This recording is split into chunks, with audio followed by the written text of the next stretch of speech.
তো আজকে এখানে হচ্ছে আমাদের পটল ভাজা, ওখানে ডাল বসিয়েছে গীতা, আর এখানে আমি কেটে দিয়েছি পটল ভাজার জন্য পটল, আর এখানে চাল কুমড়ো, আর এখানে ভেন্ডি রয়েছে, লঙ্কা রয়েছে, এটার মধ্যে মাছ রয়েছে।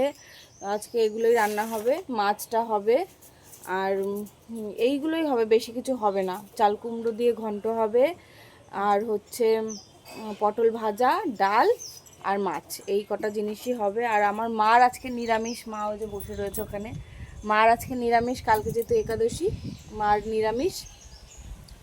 মার জন্য আলাদাভাবে রান্না করে দেবো ঘরে, গ্যাসে সিদ্ধ ভাত করে দেবো, মা ওইটাই খাবে।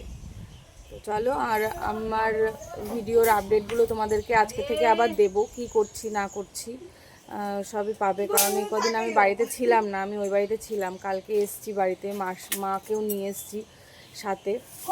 তো এই হচ্ছে কথা আর কি। আর এখানে সব রান্না বান্না এখন গুছানো হচ্ছে।